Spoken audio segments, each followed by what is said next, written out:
నమస్తే అండి. మనము ఇండియన్ పాలిటీ సబ్జెక్ట్‌ని డిస్కస్ చేస్తున్నాము. లాస్ట్ ఎపిసోడ్‌లో నేను పార్లమెంట్‌కి సంబంధించిన ఇన్ఫర్మేషన్ డిస్కస్ చేశాను. సో, ఇప్పుడు ఈ ఎపిసోడ్‌లో మనం స్టేట్ లెజిస్లేచర్ రాష్ట్రాలలో ఉండే అసెంబ్లీ గురించి, మండలి గురించి, శాసనసభ పనితీరు గురించి డిస్కస్ చేస్తాము. అయితే మెయిన్‌గా మనకు గుర్తుండాల్సింది ఏంటంటే, స్టేట్ లెజిస్లేచర్‌కి, పార్లమెంట్‌కి సంబంధించినంత వరకి చాలా మటుకు ప్రొవిజన్స్ అంటే వాటి పనితీరుకి సంబంధించినంత వరకి చాలా మటుకు అంశాలు కామన్‌గా ఉంటాయి. సేమ్ ఉంటాయి. మనం స్టేట్ లెజిస్లేచర్‌లో పార్లమెంట్‌లో ఏవైతే విధానాలు పాటిస్తామో విధానాలు అవే విధానాలు, అవే పద్ధతులు మనం స్టేట్ లెజిస్లేచర్‌లో కూడా పాటిస్తాం. కానీ కొన్ని తేడాలుంటాయి. తేడాలు ముఖ్యంగా 3 రకాలుగా ఉంటాయి. ఒకటేమో ఆహ్, స్టేట్ లెజిస్లేచర్‌లో స్టేట్ లెజిస్లేచర్ అంటే ఏమేమొస్తుంది? పార్లమెంట్ అంటే ఏమేమొస్తుంది అన్న దాంట్లో తేడా ఉంటుంది. రెండోదొచ్చేసి శా శాసనసభ మండలికి సంబంధించి కొన్ని తేడాలుంటాయి. అంటే ఇప్పుడు ఏమైతదంటే పార్లమెంట్‌లో మనం రాజ్యసభ అంటాం. స్టేట్ లెజిస్లేచర్‌కొచ్చేసరికి స్టేట్ లెజిస్లేటివ్ కౌన్సిల్ అంటాం. రాజ్యసభకి, కౌన్సిల్‌కి కొన్ని తేడాలుంటాయి. సో, ఆ తేడాలు తెలియాలి. దాని తర్వాత నేను ఇంతకుముందు ఎపిసోడ్‌లో చెప్పినట్టు పార్లమెంట్‌లో ఉన్న 2 సభలల్లో ఏదైనా అంగీకారం కుదరనప్పుడు ఒక జాయింట్ సిట్టింగ్‌ని పిలవడానికి ఆస్కారం ఉంటుంది. అంటే 2 సభలని కలిపి సమావేశపరుస్తారు. కానీ స్టేట్ లెజిస్లేచర్‌కొచ్చేసరికి ఒకవేళ 2 సభలల్లో ఏదైనా అంగీకారం కుదరనప్పుడు 2 సభలని కలిపి సమావేశపరచడానికి వీల్లేదు. అట్లాంటి ఏ రకమైన ప్రొవిజన్ లేదు కాన్స్టిట్యూషన్‌లో. అట్లాంటప్పుడు 2 సభలల్లో అంగీకారం కుదరనప్పుడు పరిస్థితి ఏంటి? ఏ ఈ ఈ మనం ఏం జేయాలి? ఇట్లాంటి విషయాలు మనం స్టేట్ లెజిస్లేచర్‌లో అంటే స్టేట్ లెజిస్లేచర్, పార్లమెంట్‌కి డిఫరెన్సెస్‌లో ఇవి చెప్పుకుంటాం. అయితే first article 168. Article 168 constitution of state legislature అంటే స్టేట్ లెజిస్లేచర్‌లో ఎవరెవరు ఉంటారు? దీని ప్రకారం స్టేట్ లెజిస్లేచర్ అంటే governor and state legislative assembly. State legislative council ఏదైతే ఉంటదో ఇది నాట్ కంపల్సరీ. ఉండొచ్చు, ఉండకపోవచ్చు. కానీ మనం దీన్నే మనము ఒకవేళ పార్లమెంట్‌కి కంపేర్ చేసుకుంటే ఏమైతదంటే, పార్లమెంట్ ఎవరు పార్లమెంట్‌లో ఉంటారు అన్న ప్రశ్నకి సమాధానం ఆర్టికల్ 79 ఇస్తుంది. దీని ప్రకారం ప్రెసిడెంట్ అండ్ 2 హౌసెస్ అంటాం. 2 సభలు. 2 హౌసెస్. ఒకటి లోక్‌సభ, ఇంకొకటి రాజ్యసభ. లోక్‌సభ, రాజ్యసభ 2 ఖచ్చితంగా ఉండాల్సినవే. లోక్‌సభ ఉండాలి, రాజ్యసభ ఉండాలి. కానీ ఇక్కడ శాసనసభ ఉండాలి. శాసన మండలి ఉండొచ్చు, ఉండకపోవచ్చు. అయితే మీకిక్కడ ఫస్ట్ క్వెషన్ ఏమడుగుతారంటే, శాసన మండలి ఉన్న రాష్ట్రాలేంటి? ఎందుకంటే లేని రాష్ట్రాలే చాలా ఎక్కువ. ఉన్న రాష్ట్రాలు చాలా తక్కువ కాబట్టి, శాసన మండలి ఉన్న రాష్ట్రాలేంటి అని అడుగుతారు. అయితే నేను మీకు శాసనసభ ఉంటుంది కంపల్సరీగా. కానీ మండలి ఉండొచ్చు, ఉండకపోవచ్చు అన్నా. ఒకవేళ మండలి కావాలి అనుకుంటే ఎట్లా దాన్ని కాన్స్టిట్యూట్ చేస్తాం? అంటే దాన్ని ఎట్లా ఏర్పరచుకుంటాం? వద్దు మాకు మండలి అవసరం లేదు అనుకుంటే ఎట్లా దాన్ని తీసేస్తాం? అంటే డిజాల్వ్ చేస్తాం. ఉదాహరణకి ఏపీలో ఒక కొంతకాలం క్రితం మండలిలో కొన్ని సమస్యలు అంటే కొన్ని బిల్లులు మండలిలో ఆహ్, పాస్ అవ్వట్లేదు అన్న ప్రాబ్లమ్ వచ్చినప్పుడు ఏపీ సీఎం గారు అసలు మండలి అవసరం ఉందా? మండలి మనం తీసేస్తే బావుంటది. ఇట్లాంటి ఒక ఒక ప్రతిపాదన అయ్యింది. సో, అట్లాంటివి వచ్చినప్పుడు అసలు మండలిని ఎలా తీసేస్తారు? మండలిని ఎలా స్థాపిస్తారు? ఎలా తీసేస్తారు? దానికి ఫాలో అయ్యే విధానం ఏంటి అన్నది మనకు తెలియాలి. ఈ ఆర్టికల్ నంబర్ నెక్స్ట్ మీకు చెప్పబోయే ఆర్టికల్ నంబర్ చాలా చాలా ఇంపార్టెంట్. ఆర్టికల్ 169 ఏదైతే ఉందో అది creation or abolition of state legislative council అంటే మీరు ఆహ్, మండలిని క్రియేట్ చేయాలన్నా, మండలిని తీసేయాలన్నా, అబాలిష్ చేయాలన్నా ఈ ప్రొసీజర్‌ని ఫాలో అవ్వాలి. సో, ఈ ప్రొసీజర్ మనకేం చెప్తుందన్నది అర్థం చేసుకుందాం. ఆహ్, బిల్ మనం ఒక ప్రతిపాదన పెట్టాలి. To create or abolish. Create అన్నప్పుడు దాన్ని ఏర్పరచడానికి. అబాలిష్ అంటే దాన్ని తీసేయడానికి. The state legislative council can be introduced. ఈ బిల్లుని ఎక్కడ మనం ప్రతిపాదించొచ్చు? used in state legislative assembly only. State legislative అసెంబ్లీలో మాత్రమే దాన్ని ప్రతిపాదించడానికి వీలుంటుంది. స్టేట్ లెజిస్లేటివ్ అసెంబ్లీని ఈ bill special majority of 2/3 present and voting greater than or equal to absolute majority అంటే స్పెషల్ మెజారిటీ ద్వారా ఆమోదించాలి. ఇది చాలా చాలా ముఖ్యమైన అంశం. ఎందుకంటే ఈ మెజారిటీ రాష్ట్ర శాసనసభలో ఇంకెక్కడ దేనికి వాడరు. అంటే రాష్ట్ర శాసనసభలో ఈ మెజారిటీ ఉట్టి కౌన్సిల్కి మాత్రమే వాడతారు. Used in state legislature for only this purpose. For only this purpose. దీనికోసం మాత్రమే వాడడం జరుగుతుంది. ఇంకా దేనికోసమో వాడడం జరగదు. అది ఫస్ట్ పాయింట్ మీరు గుర్తుపెట్టుకోవాల్సింది. సో స్పెషల్ మెజారిటీ అన్నది ఉట్టి దీనికోసమే వాడతారు. ఇంకా దేనికోసం వాడరు. ఇది ఆర్టికల్ 169లో ఫస్ట్. ఇప్పుడు మనం మాకు శాసనసభ మండలి కావాలి అని శాసనసభ ప్రతిపాదనని ఆమోదించింది. దాని తర్వాత ఏమవుతుంది? దీని తర్వాత నెక్స్ట్ స్టెప్లో ఏమవుతుంది అంటే ఇదే బిల్లుని మనం పార్లమెంట్కి పంపిస్తాం. Bill sent to parliament for ratification. Ratification అంటే మేము ఇది ప్రతిపాదిస్తున్నాము, మీరు ఒప్పుకుంటారా ఒప్పుకోరా? ఒప్పుకుంటే ముందుకెళ్తారు, లేకపోతే లేదు. రాటిఫికేషన్. సో ఈ రాటిఫికేషన్ అన్నది ఎప్పుడైనా సాధారణ మెజారిటీ, సింపుల్ మెజారిటీతోనే అవుతుందన్నమాట. So bill sent to parliament for ratification. Once ratified, state legislative assembly may be created or abolished. State legislative council, may be created. Maybe అన్న పదం ఎందుకు వాడుతున్నాము? ఆమోదించినంత మాత్రాన ఖచ్చితంగా స్థాపించాలని లేదు. ఆమోదించినంత మాత్రాన ఖచ్చితంగా తీర్మానాన్ని ఆమోదించినంత మాత్రాన ఖచ్చితంగా తీసేయాలని లేదు. స్థాపించవచ్చు, స్థాపించకపోవచ్చు, తీసేయచ్చు, తీసేయకపోవచ్చు. సో స్టేట్ లెజిస్లేటివ్ కౌన్సిల్ని క్రియేట్ చేయడానికి, అబాలిష్ చేయడానికి ప్రొసీజర్ ఏ ఆర్టికల్ కింద ఇచ్చారు అని అడుగుతారు. ఆర్టికల్ 169 చాలా ముఖ్యమైనది. ఆర్టికల్ 169 కింద ఈ ప్రొసీజర్ ఇవ్వడం జరిగింది.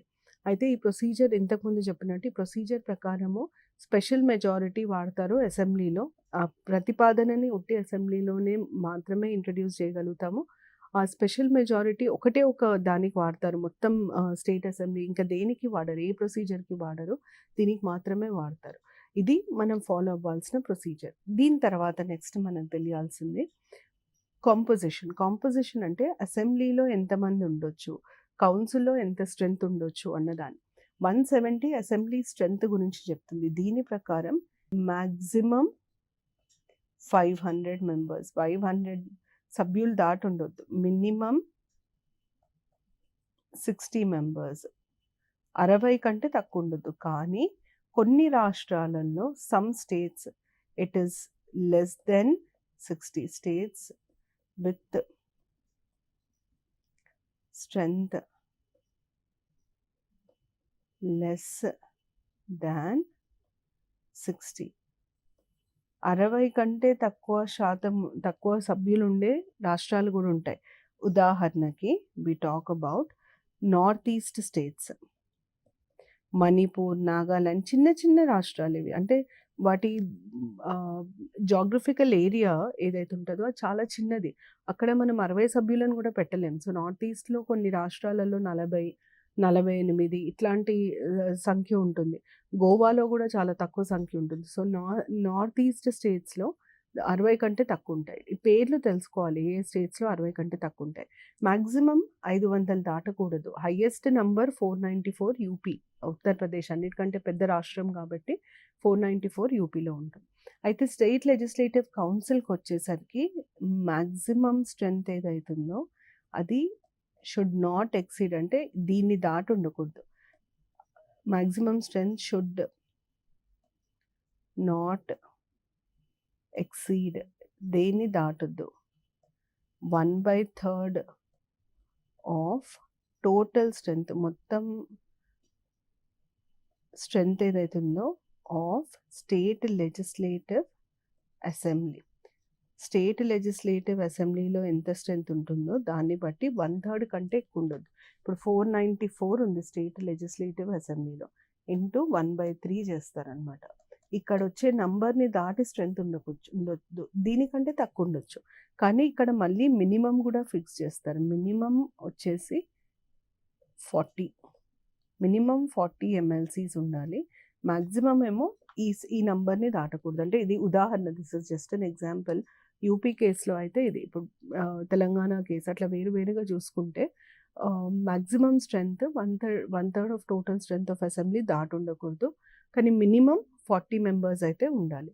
ఇది స్ట్రెంత్కి సంబంధించింది. నెక్స్ట్ మనకు తెలియాల్సింది ఏంటంటే స్టేట్ లెజిస్లేటివ్ కౌన్సిల్కి duration of state legislature. First ఇది కంప్లీట్ చేసిన తర్వాత రాజ్యసభ కౌన్సిల్ గురించి చెప్తాను. డ్యూరేషన్ ఎట్లా ఉంటుంది అంటే స్టేట్ లెజిస్లేటివ్ కౌన్సిల్ డ్యూరేషన్ వచ్చేసి దాని టెన్యూర్ ఎన్ని రోజుల కోసం ఉంటుంది, 5 ఏళ్ల కోసం ఉంటుంది. ఈ 5 ఏళ్ళు పెంచొచ్చా తగ్గించచ్చా, ఈ 5 ఏళ్ల పదవీ కాలాన్ని పెంచడానికి వీలుంటుంది. Can be increased. ఎప్పుడు నేషనల్ ఎమర్జెన్సీ ఒకవేళ ప్రకటించబడి ఉంటే ఎలక్షన్స్ కండక్ట్ చేసే పరిస్థితి లేదు అని ఎలక్షన్ కమిషన్ కనిపిస్తే అప్పుడు ఈ పదవీ కాలాన్ని పెంచచ్చు. ఈ పదవీ కాలాన్ని తగ్గిస్తారు. ఎప్పుడు తగ్గిస్తారు? ఏ పార్టీకి మెజారిటీ లేదు, నో పార్టీ హ్యాస్ మెజారిటీ, అంటే ప్రభుత్వం ఏర్పాటు చేయడానికి కావాల్సిన సంఖ్య లేదు, హ్యాస్ మెజారిటీ, అప్పుడు మనం దీన్ని తగ్గించడానికి వీలుంటుంది. సో పెంచడం ఎప్పుడు, తగ్గించడం ఎప్పుడు అన్నది ఇక్కడ తెలుస్తుంది. స్టేట్ లెజిస్లేటివ్ అసెంబ్లీ ఇది, స్టేట్ లెజిస్లేటివ్ అసెంబ్లీకి సంబంధించి. స్టేట్ లెజిస్లేటివ్ కౌన్సిల్ మండలికి సంబంధించి ఏమవుతుందంటే మండలికి ఏ రకమైన టెన్యూర్ ఉండదు, అంటే నో టెన్యూర్, పదవీ కాలం ఉండదు. ఎందుకు పదవీ కాలం ఉండదు? దాన్ని స్థాపించినప్పుడు దాన్ని తీసేసే వరకే అది పదవిలోనే ఉంటుందని అర్థం. స్థాపించిన రోజు నుండి మళ్ళీ తీసేయడానికి ఒక ప్రతిపాదనను ఆమోదించేంత వరకు అది పదవిలోనే ఉంటుంది అని అర్థం స్టేట్ లెజిస్లేటివ్ కౌన్సిల్. కాకపోతే స్టేట్ లెజిస్లేటివ్ కౌన్సిల్ సభ్యులకి మాత్రం పదవీ కాలం ఉంటుంది. ఈ సభ్యులకు ఉండే పదవీ కాలం 6 ఏళ్ళు. దీంట్లో 2 ఏళ్లకు ఒకసారి 2 years 1/3 3వ వంతు సభ్యులు రిటైర్ అవుతారు. సో మెంబర్స్కి పదవీ కాలం వచ్చేసి 6 ఏళ్ళు, 6 years ఉంటుంది. వాళ్ళకి దాంట్లో 1/3 retire every 2 years, retire every 2 years. ఇది స్టేట్ లెజిస్లేటివ్ అసెంబ్లీ కౌన్సిల్కి సంబంధించిన సమాచారం. సో దీన్ని పదవీ కాలంకి సంబంధించిన సమాచారం ఇది. నెక్స్ట్ మనకు తెలియాల్సింది state legislative council versus Rajya Sabha. రాజ్యసభకి కౌన్సిల్కి ఉండే తేడాలేంటి? రాజ్యసభ అన్నది పర్మనెంట్ బాడీ, అంటే ఎప్పటికీ ఉండేది రాజ్యసభ. కానీ state legislative council non permanent, దాన్ని క్రియేట్ చేయొచ్చు, దాన్ని అబాలిష్ చేయొచ్చు. So non permanent. దాని తర్వాత రెండో తేడా ఏంటంటే రాజ్యసభ అధ్యక్షులు ఎవరు ఉంటారు, దాని హెడ్ ఎవరు అంటే వైస్ ప్రెసిడెంట్. కానీ స్టేట్ లెజిస్లేటివ్ కౌన్సిల్ చైర్మన్ వచ్చేసి మెంబర్స్లో ఒకరు ఉంటారు. Chairperson elected by members from amongst themselves, by members from amongst themselves. వారిలోంచి ఒకరిని చైర్మన్ లాగా ఎన్నుకోబడతారు. సో ఇవి 2 తేడాలు. మూడో తేడా ఏంటంటే రాజ్యసభకి సంబంధించినంత వరకు దానికి రాష్ట్రాలకు సంబంధించి చాలా పవర్ ఉంటుంది. రాజ్యసభకి ఎక్కువ పవర్ ఉంటుంది స్టేట్ లెజిస్లేటివ్ కౌన్సిల్ కంటే. Rajya Sabha has greater power than state legislative council. State legislative council more ఒక రికమెండేటరీ బాడీ లాగా, అంటే సిఫార్సులు చేయడానికి, ఎక్స్పర్ట్ అడ్వైజ్ ఇవ్వడానికి కాన్స్టిట్యూట్ అయిన బాడీ. కానీ రాజ్యసభకి స్టేట్ లెజిస్లేటివ్ కౌన్సిల్ కంటే ఎక్కువ పవర్స్ ఉంటాయి.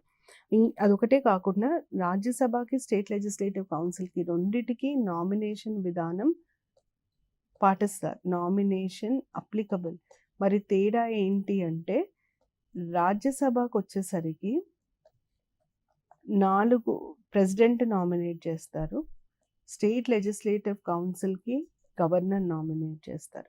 మరి ఇంకొక తేడా ఏంటంటే రాజ్యసభకొచ్చేసరికి నామినేషన్ ఆర్ట్స్, లిటరేచర్, సైన్సెస్ ఇక్కడ నుండి జరుగుతది. లిటరేచర్, సైన్సెస్, సోషల్ సర్వీసెస్ ఈ 4 భాగాల నుండి జరుగుతది.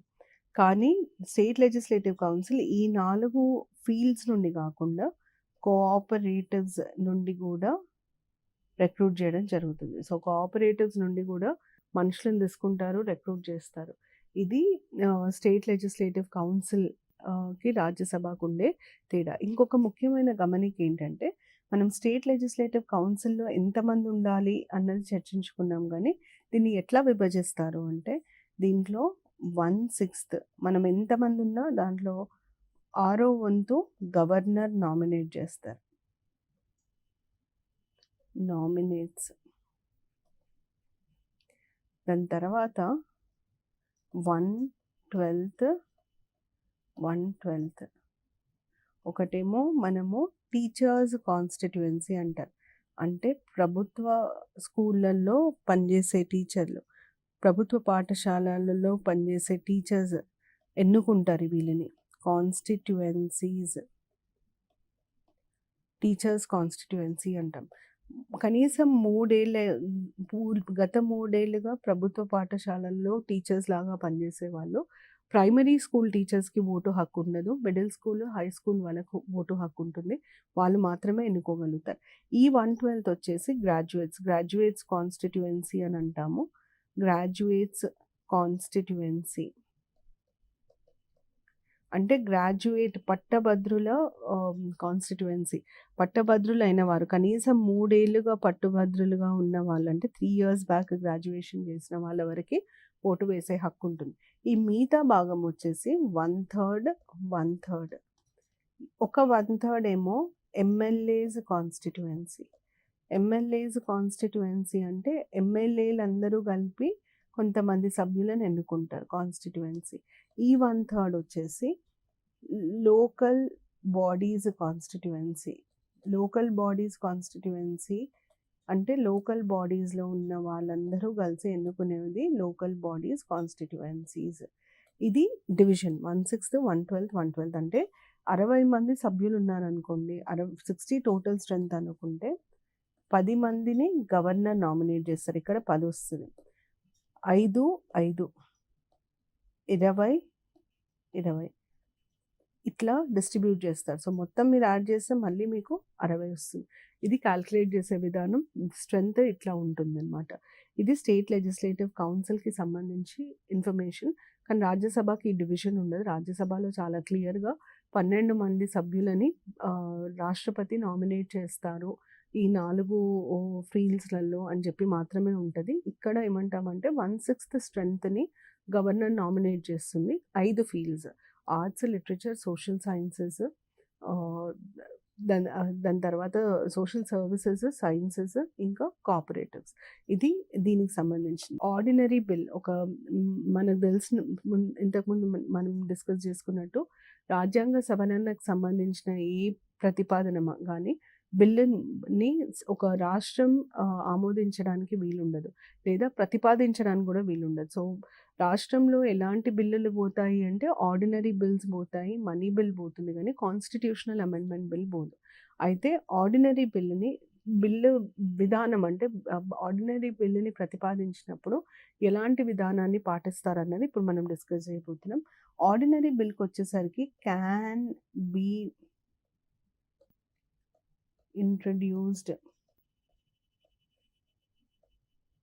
ఇన్ ఈదర్ అంటే మనము శాసనసభలో లేదా శాసన మండలిలో ఎక్కడైనా ఇంట్రడ్యూస్ చేయొచ్చు. అయితే సభలో ఇంట్రడ్యూస్ అయితే దాన్ని ఏ మెజారిటీతో అప్రూవ్ చేయాలా? అప్రూవ్డ్ విత్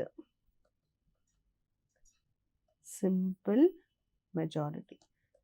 మెజారిటీ ద్వారా అప్రూవ్ చేస్తాం. ఇది వచ్చేసి అప్రూవ్డ్, ఇక్కడ కూడా విత్ సింపుల్ మెజారిటీ. దీని తర్వాత నెక్స్ట్ స్టేజ్‌లో ఏమైతదంటే, ఒక హౌస్ అప్రూవ్ చేసినప్పుడు ఆటోమేటిక్‌గా ఇంకో హౌస్‌కి పంపియాలి. So, sent to state legislative council for approval అని అంటాం. స్టేట్ లెజిస్లేటివ్ కౌన్సిల్ దగ్గర ఆమోదం తెచ్చుకోవడానికి పంపిస్తాం. ఇక్కడికేమో sent to state legislative assembly for approval. ఇక్కడ నుండి విధానం మారుతుంది. ఇక్కడికి వచ్చేసరికి ఏమైతదంటే, స్టేట్ లెజిస్లేటివ్ అసెంబ్లీ పాస్ చేసింది కౌన్సిల్‌కొచ్చింది. స్టేట్ లెజిస్లేటివ్ కౌన్సిల్ పాస్ చేసింది స్టేట్ లెజిస్లేటివ్ అసెంబ్లీకొచ్చింది. స్టేట్ లెజిస్లేటివ్ కౌన్సిల్ అప్రూవ్స్ అంటే దాన్ని ఆమోదిస్తుంది. లేదా డిసప్రూవ్స్ నేను ఒప్పుకోను అంటుంది. లేదా అసలేమీ చెప్పదు. నిశ్శబ్దం పాటిస్తుంది. సైలెంట్. లేదా కొన్ని మార్పులు చేస్తుంది. Makes changes. అప్పుడు పరిస్థితి ఏంటి? చేంజెస్. ఓకే. ఇక్కడికొచ్చేసరికి కూడా state legislative assembly approves. State legislative assembly disapproves. State legislative assembly remains silent. Makes changes. అప్పుడు ఏమైతది? ఈ 4 ఏది చూజ్ చేసుకున్నా ఏంటి పరిస్థితి? ఈ 4 ఏది చూజ్ చేసుకున్నా ఏంటి పరిస్థితి? అప్రూవ్స్ అన్నప్పుడు ఆటోమేటిక్‌గా సెంట్ టు గవర్నర్. ఇంకా మనం గవర్నర్ దగ్గర పంపించేస్తాము దాన్ని యాక్ట్ చేయడానికి. For assent. అప్రూవ్స్ అన్నప్పుడు sent to governor for assent. లేదు డిసప్రూవ్స్ ఒప్పుకోదు. అప్పుడు ఏమైతది అంటే మళ్ళీ స్టేట్ లెజిస్లేటివ్ అసెంబ్లీకి పంపిస్తారు. Sent back to state legislative assembly. State legislative assembly మళ్ళీ దీన్ని ఆమోదిస్తుంది. Passes it again. మళ్ళీ దీన్ని ఆమోదించిన తర్వాత దాన్ని ఆటోమేటిక్‌గా గవర్నర్‌కి పంపిస్తారు. ఇది రెండోది. సైలెంట్ ఉన్నప్పుడు 3 నెలలు వెయిట్ చేస్తారు. మనకెట్లా తెలుసు అసలు వీళ్ళు ఏమీ చేయదలుచుకోలేదు, దీని గురించి మాట్లాడదలుచుకోలేదు అన్న విషయం మనకెట్లా తెలుస్తుంది? కొంచెం టైం వెయిట్ చేయాలి. ఎంత టైం వెయిట్ చేయాలి? 3 నెలలు వెయిట్ చేయాలి. 3 నెలలు వెయిట్ చేసినాక కూడా ఇంకేమీ ముందుకు వెళ్తలేదు. ప్రతిపాదన ఎక్కడుందో అక్కడే ఉంది. అట్లాంటప్పుడు మనం ఏం చేయాలి అంటే 3 నెలల తర్వాత మళ్ళీ స్టేట్ లెజిస్లేటివ్ అసెంబ్లీకి తిరిగి పంపిస్తారు. State legislative assembly passes it. మళ్ళీ స్టేట్ లెజిస్లేటివ్ కౌన్సిల్‌కి పంపించి ఇంకొక నెల వెయిట్ చేస్తారు. 1 మంత్ వెయిట్ చేస్తారు. దాని తర్వాత 2 హౌసెస్ పాస్ చేసినాయి అనుకోని గవర్నర్‌కి పంపించడం జరుగుతుంది. ఒకవేళ మార్పులు చేస్తే ఈ మార్పులని state legislative assembly may agree ఆమోదించొచ్చు, ఆమోదించకపోవచ్చు. May not agree. ఈ రెండిట్లో ఏదైనా జరగచ్చు. ఒకవేళ ఆమోదిస్తే ఆమోదనతో ముందుకెళ్తుంది. ఒకవేళ ఆమోదించకపోతే మార్పులు లేకుండా ముందుకెళ్తుంది. అంటే మీరు ఇదంతా చూసి మీకు అర్థం కావాల్సింది ఏంటంటే, ఇక్కడ ఈ ఈ ఈ నేనిప్పుడు చెప్పిన దానికి స్టేట్ లెజిస్లేటివ్ కౌన్సిల్ ఒక ఆర్డినరీ బిల్లుని ఉట్టి డిలే చేయగలుగుతది. ఎన్ని రోజులు డిలే చేయగలుగుతది ఒక ఆర్డినరీ బిల్లుని?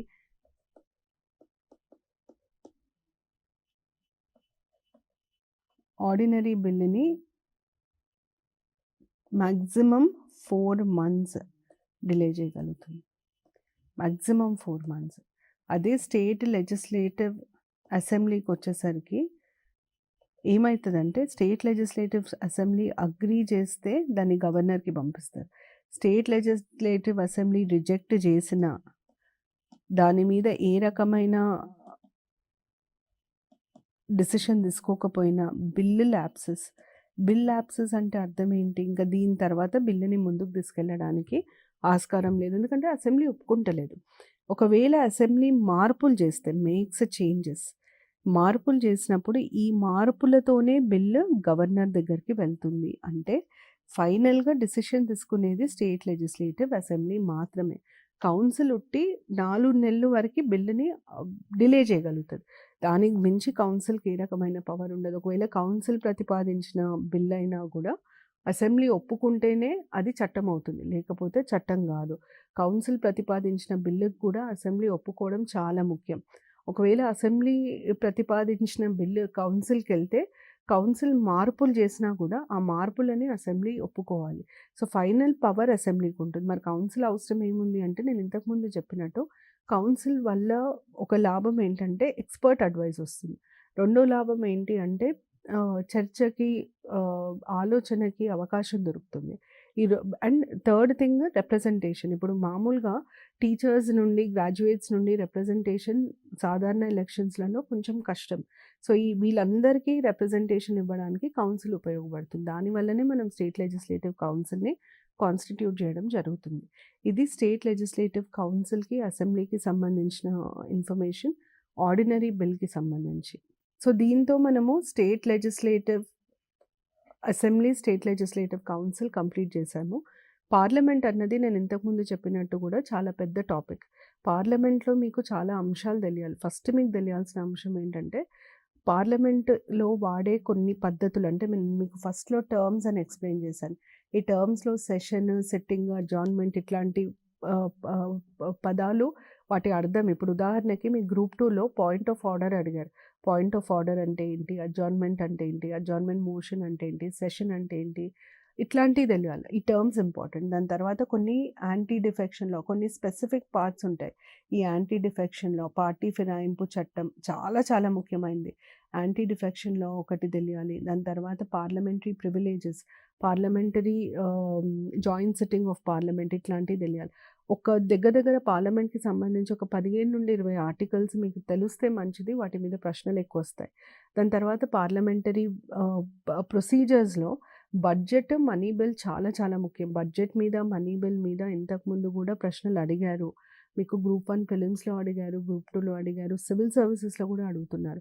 సో, బడ్జెట్‌కి సంబంధించిన ఆర్టికల్ నంబర్స్ దగ్గర నుండి మొదలుకొని ప్రతి ఒక్కటి తెలియాలి.